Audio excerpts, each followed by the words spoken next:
요한복음 2장에 나오는 첫 번째 기종, 가나의 혼인잔치에 대한 말씀을 드리고자 합니다. 이 말씀은 우리가 너무나 잘 아는 대로요, 물이 변화의 포도주가 되는 사건이죠. 이 물이 뭐죠? 물은 뭐 다 아시는 대로 이건 말씀이죠. 말씀. 전부 다 말씀을 살리다 물은. 그럼 포도주는 발효죠. 발효고요. 또 포도나무는 누굴 상징하죠? 바로 예수 그리스도를 상징하죠. 그죠? 상징하죠. 이런 말씀을 가지고 오늘 이제 좀 말씀을 드리고, 내일은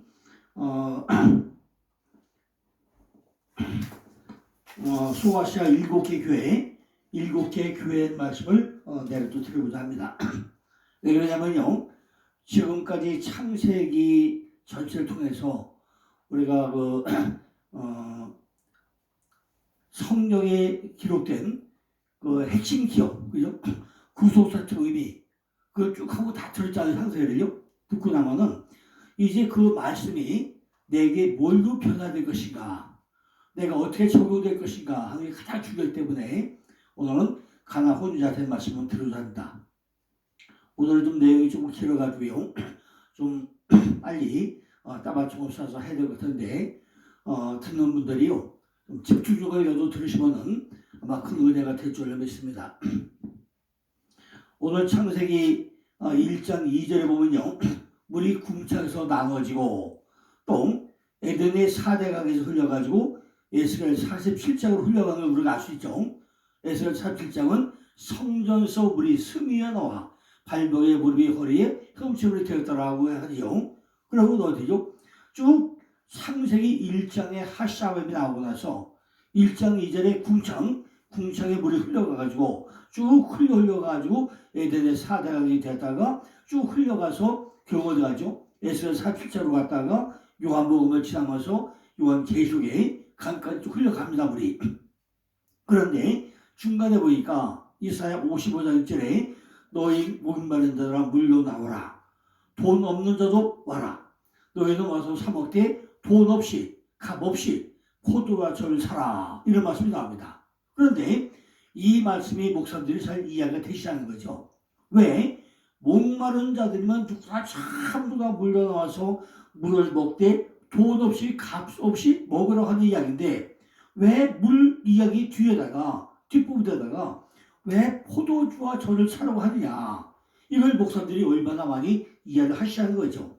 초청 대상자는 누구나 목마른 자라면 누구든지 물로 나오는 거예요. 구원의 말씀을 맨 먼저 받은 유대인도 초청받았지만은 가난한 자든가 병든 자든가 소경 전원자라고 할 수 있는 이방인들도 모두 나와서 마시라는 겁니다.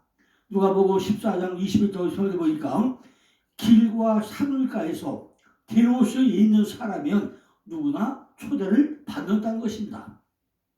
이 말씀이 시사하는 것은 그리스도께서는 모든 사람, 모든 개개인을 충족시킬 만한 것이 있고, 따라서 그의 사역자들은 모든 사람들에게 생명과 구원을 제의해야 한다는 것입니다.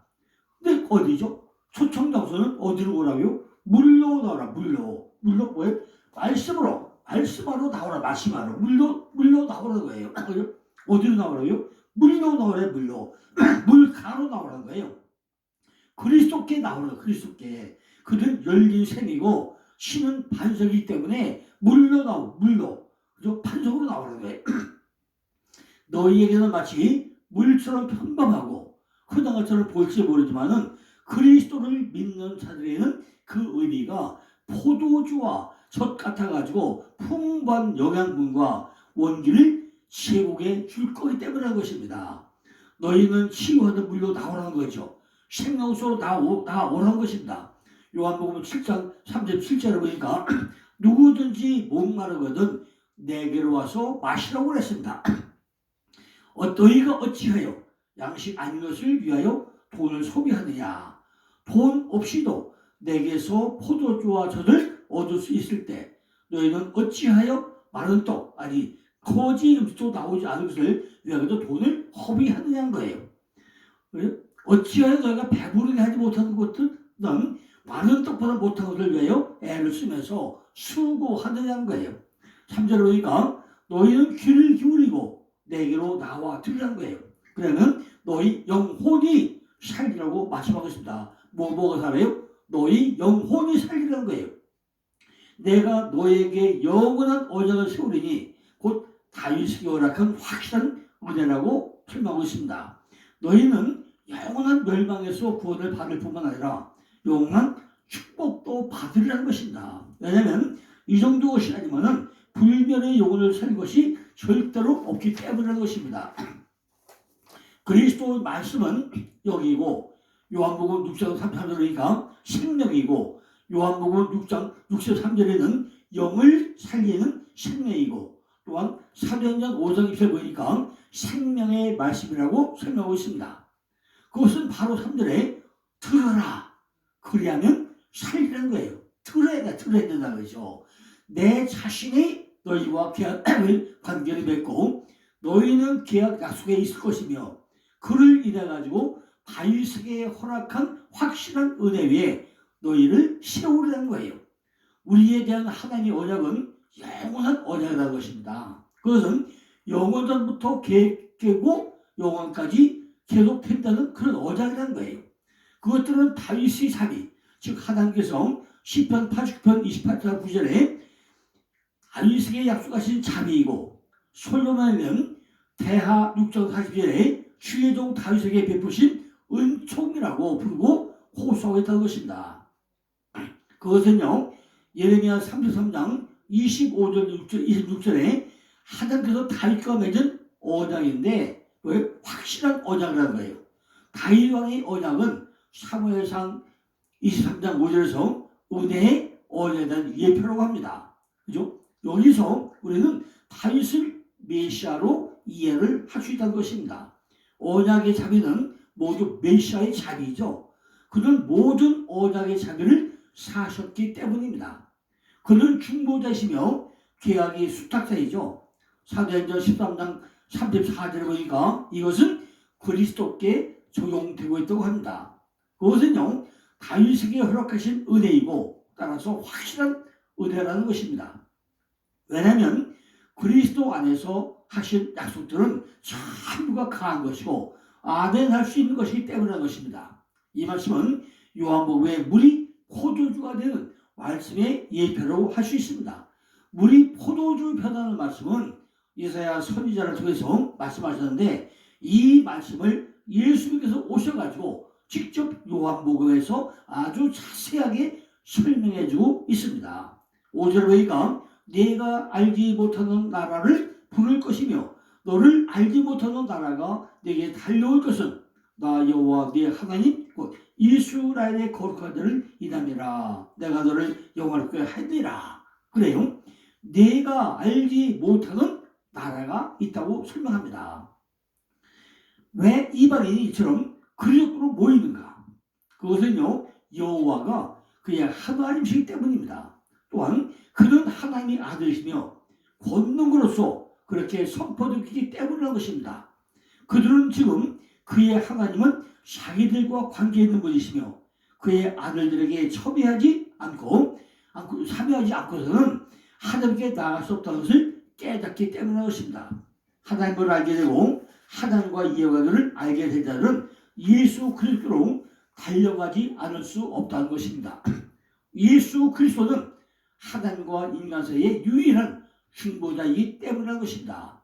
그래서 그로 말남지 않고는 아무도 아버지께로 올 수 없다는 것입니다. 왜냐하면 하나님께서는 우리들을 그에게로 이끄시기 때문입니다. 왜 이끄냐는 거죠? 왜 하나님께로 우리를 이끌어 가냐는 거죠.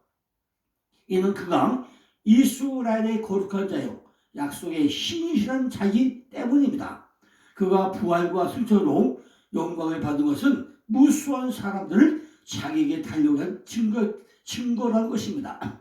빛이 내 속에 들어와 영적 의미가 풀리지 않으면 어떻게 물이 포도주가 되고 왜 다윗 이야기가 나오는지 우리는 이해할 수가 없다는 것입니다.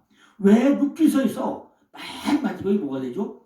다윗이 탄생되는 이야기로 끝났겠는지 우리가 이해가 되느냐는 거예요. 마태복음 1장에 아브라함과 다윗의 자손 예수 그리스도의 세계라고 왜 시작하는지 우리가 알고 있는 거예요. 그렇다면은 요한복음 2장에서 가나 호든자체에서 물을 가지고 포도로 바꾸는 이적은 무엇이라는 거죠? 물이 포도주가 되는 비밀과 돌 항아리 6은 어떤 의미냐는 거예요. 요한복음 2장 1절로 11절은 성경 전체의 내용이라고 할 수 있습니다. 1절을 보니까 사흘째 되는 날, 즉 3일의 비밀로 출발을 합니다. 첫째 날 빛이 들어와서 둘째 날 궁창이 갈라지고 셋째 날 씨 뿌릴 수 있는 준비가 된 날이 사흘째. 사흘째가 되어야 혼인잔치에 들어갈 수 있다는 것입니다. 장소는 어디가 돼야죠? 반드시 갈릴리 가나에서 잔치가 열렸다는 것입니다. 가나라는 뜻은 낮아지는 곳, 내려간 곳이라는 뜻입니다. 셋째 날 되는 날은 영적 교만이 생기는 날인데 반드시 그러므로 영적 교만이 아니라 우리 뭐예요? 낮아지는 곳, 낮아져야 된다는 것입니다. 여기에 등장하는 인물들이 상징적으로도 무엇이죠? 누가 맨 먼저 등장하죠? 첫째, 혼인잔치에 들어갈 때 제일 처음에 등장하는 인물이 누구요? 바로 예수의 어머니가 등장합니다. 예수의 어머니. 예수의 어머니도 거기 계시고 예수의 어머니가 예수에 이르되 그 어머니가 하인들에 이르되 여기서 예수의 어머니의 사역은 뭘 상징하죠? 성령의 역할을 상징하고 있기 때문에 제일 먼저 어머니가 등장을 해야 되는 것입니다. 둘째는 이곳에 반드시 누가 등장하죠? 예수님이 등장을 해야 됩니다. 셋째는 누가 되죠? 제자들이 초청을 받아야 한다. 제자들이. 먼저 중요한 것은요. 포도주가 떨어졌다는 이야기를 누가? 어머니를 등장시켜서 하고 있다는 거죠. 포도주가 떨어졌다. 아니 손님이 가가지고 무슨 남자치에 포도주가 무슨 얘기예요? 근데 어머니는 뭐예요? 성령이 가고 있다는 거죠. 어머니 즉 성령께서 등장해가지고 내 속에 포도주가 없구나라고 이야기를 시작해야 된다는 것입니다. 사절에 보니까 여자여 나와 무슨 상관이 있나이까 내 때가 아직 이르지 못하려다. 아직까지 각각 아무런 준비가 되지 않다는 것입니다.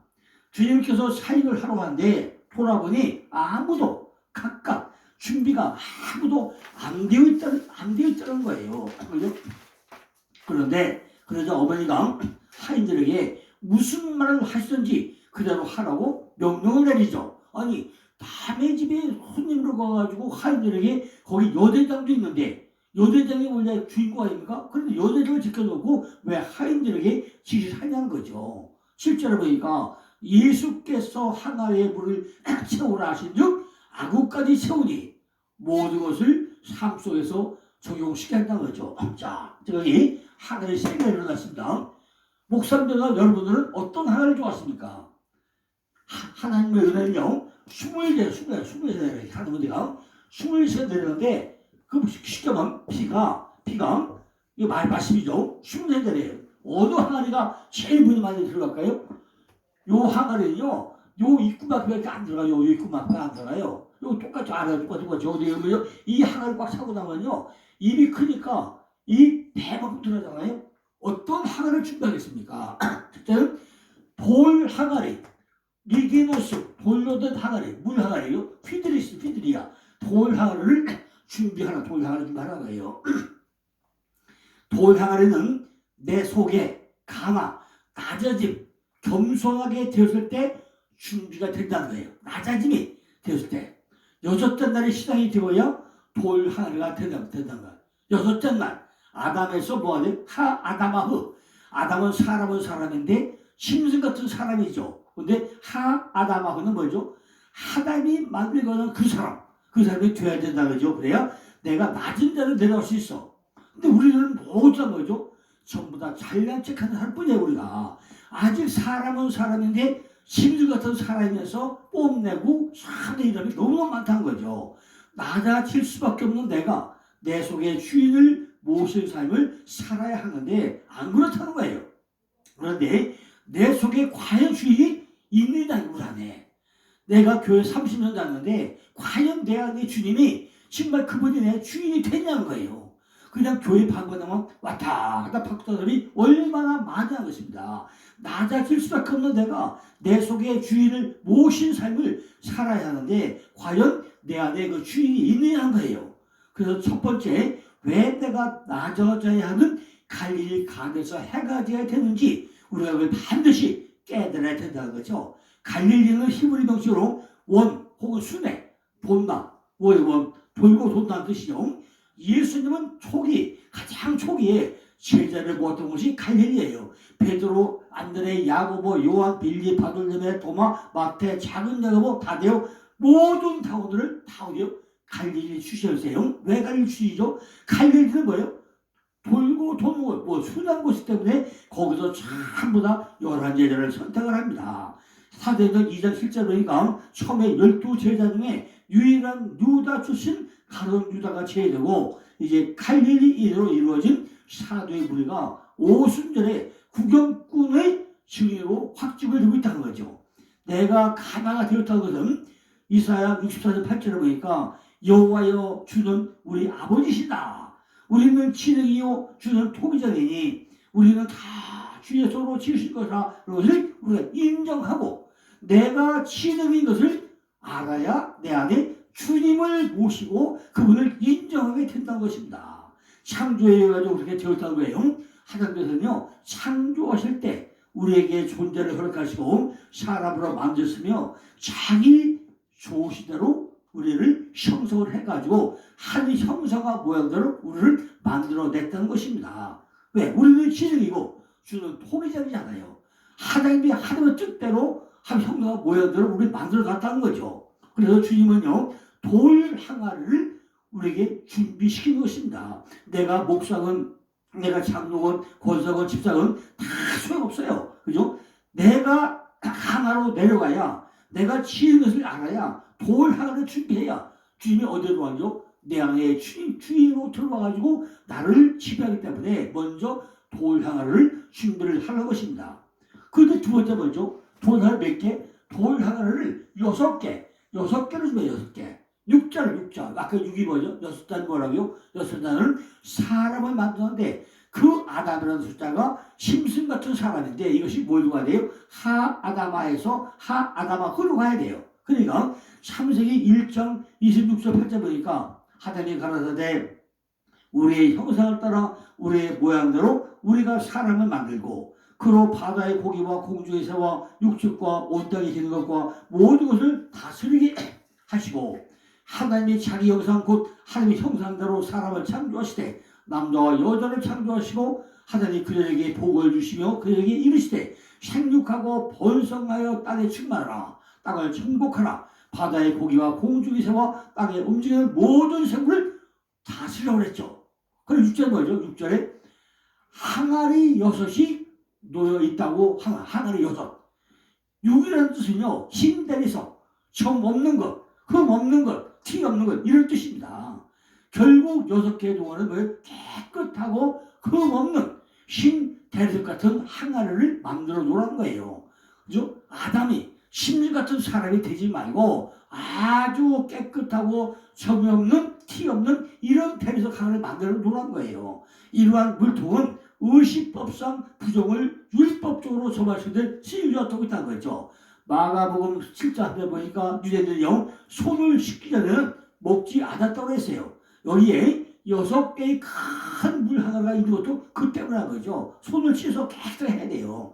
그리스도가 이 돌 하나를 사용함으로써 그들이 의도하고 사용 방법과는 아주 달랐다는 거죠. 즉 기적을 드러내는 포도주 항아리로 사용하는 포도주. 아까 포도주 뭐였죠? 발효되고 부분이 끓여서 발효죠. 그 바로 예수 그리스도라 했죠. 그걸로 사용했다고 했죠. 이와 같이 그리스도는 하나님과 사람을 기쁘게 하는 포도주와 같은 복음의 은총을 가져왔다는 거죠.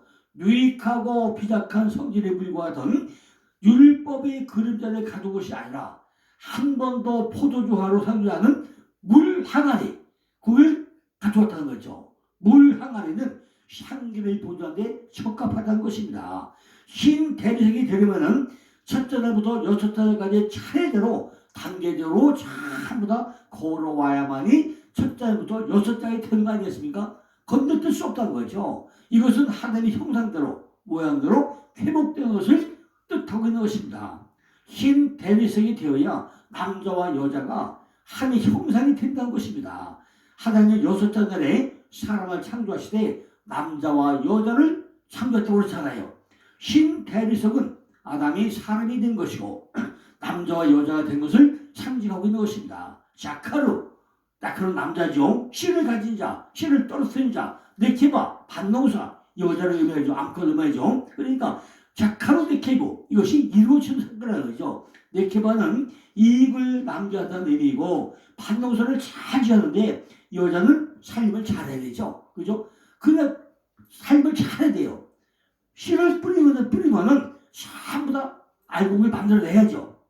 그래가지고 마태복음 25장 26절에 보니까 씨를 묻어놓은 사람을 악하고 게으른 종이다라고 책망을 하지요. 그죠? 책망합니다. 세 번째는 물을 어떻게 채우려고? 물을 악어까지, 물이 휘도는데 악어까지 채우는 거예요. 실제로 보니까 그리스도의 말씀에 따라 하인들이 항아리에 악어까지 채웠다는 거죠. 주의 종이 모세에게 하나님이 명령했을 때 바위로 가서 물을 나오게 한 것처럼 이 하인들도 그리스도가 명령했을 때 물을 길어가지고 포도주를 취했다는 것입니다. 어떤 어려움도 하나님의 능력에는 정할 수 없는 것처럼 그리스도의 명령을 말씀에 반대되어지는 것은 절대로 일어날 수가 없다는 것입니다. 마태복음 3장 11절에 보니까 나는 너희로 회개케 하기 위하여 물로 침례를 주거니와 내 뒤에 오시는 이는 나보다 능력이 많으시니 나는 그의 신을 내기도 감당치 못하노라. 그는 성령과 물로 너에게 침례를 주시오라고 그랬죠. 물을 채우면 자동으로 회개가 나온다는 것입니다. 베드로전서 3장 20절에 보니까 물은 예수 그리스도의 부활하심으로 말미암아 이제 너를 구원하는 편이 그 침례라. 육체의 더러운 것을 죄하여 버림이 아니요 오직 선한 양심이 하늘을 향하여 찾아간 거라고 했어요. 물 위에 있는 방주 안에서의 노아의 구원은요 심려로 말미암아 교회 안에 있는 모든 선은 그리스도인들이 구원을 예시하는 거였죠. 그죠? 방주에 의해 가지고 일시적 구원은 하나님의 예표였습니다. 심려라는 것은 육체의 더러움을 씻어내는 것 이상 아무도 아닌 물로 씻는 외적 의식이 아니라는 거죠. 침례는 성실한 대답 혹은 결정적인 선한 양심의 응답이 있고 믿음의 사역과 성부와 성자와 성신께 전적인 헌신을 약속하면서 동시에 육신의 사랑과 그리고 마귀를 포기하는 다 그런 의미가 있다는 거죠. 왜? 물에 잠길 때 내가 죽는 것이고 장사되고 나올 때 부활하는 역사잖아요. 이것이 침례의 언약의 확신으로 구원이잖아요. 내가 죽어야 산다 그죠? 반드시 물속에 들어갈 때 내가 장사되고 죽는 것이고 있을 때 장사된 것이고 나올 때 부활이잖아요. 죽어야 산다는 거죠. 반드시 또 씻음을 볼 수 있다는 거죠. 씻음. 모두 다 씻어버린다는 거죠. 이것이 중요한 사건이라는 것입니다. 구원에 대한 침례의 효력은 어떤 공로가 아니라 죽음을 상기케 하는 그리스도의 부활에 의존하고 있다는 거죠. 그리스도의 부활은 우리의 믿음과 소망의 기초가 된다는 것입니다. 우리들이 죄에 대해서 죽고 거룩함과 새 생명에 의해서 다시 사는 것으로 위로를 받는다는 거죠. 거기에는 하나님께 대한 선한 양심의 응답이 있어야 한다는 것입니다. 물을 채우면 선한 양심이 살아난다는 것입니다. 물이 흘러가게 하기 위해서는 어떻게 채워야 돼요? 반드시 아구까지 채워야 물이 흘러 넘칠 수 있죠. 물이 흘러가야 하는 것이 바로 네페시, 호흡하는 것, 숨 쉬는 것, 바로 네페시 하야, 이 바뀌어가는 것입니다. 마태복음 3장 10절 보니까 예수께서 침례받으시고 물에서 나오실새 하늘이 열리고 하나님의 성령이 비둘기같이 내려 자기의 입안으로 그랬죠.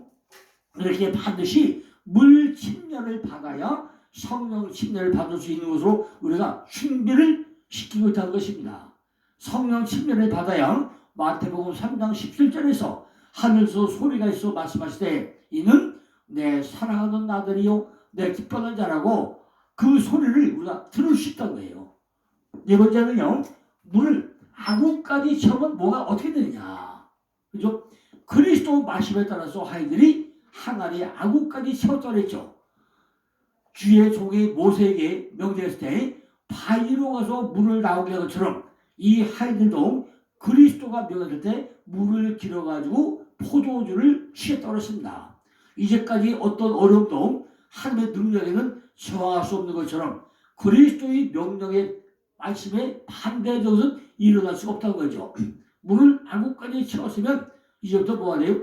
발효가 되어야 한다는 것입니다. 골타를 밟으면요, 신발에 잘 떨어지지 않죠. 우리 속에 붙어있는 모든 골타들이 다 떨어지고 나야만이 그 안에 뭐가 돼요? 발효가 일어나게 된다는 것입니다. 내가 죽지 않으면 물이 포도로 절대 변하지 않는다는 것입니다. 주님이 개입이 있어야만 물이 포도주로 변할 수가 있다는 것입니다. 포도주라는 이야기는 발효시킨다는 이야기잖아요.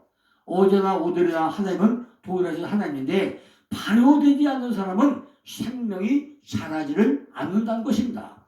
생명은 자라고 번져야 합니다. 생명적인 사역을 하는 사람만이 발효되어져 가지고 변화된 사람이라는 것입니다. 현장에서 말씀을 선포하면 그대로 이루어지는 것이 보여야 한다는 것입니다. 목사님들이 매주마다 말씀에 씨를 뿌리는데 싹이 하나도 안 나면 그건 죽은 씨 아닙니까? 씨를 뿌리면 그만큼 전부 다 싹이 나서 자라가지고 꽃이 피고 열매를 맺었는데 그걸 확인을 해봤다는 거예요. 생명적인 사역을 하는 자만이 발효되어서 변화된 사람이라는 것입니다. 현장에서 말씀을 선포하면 그것이 이루어지는지 우리가 확인하고 보아야 된다는 거예요. 말씀을 분별하면서 그 말씀을 알아야 한다는 거죠. 10절에 보니까 말하되 사람마다 먼저 좋은 포도를 내고 후에 낮은 것을 내거늘 그러면 지금까지 좋은 포도를 두었더라라고 말하잖아요.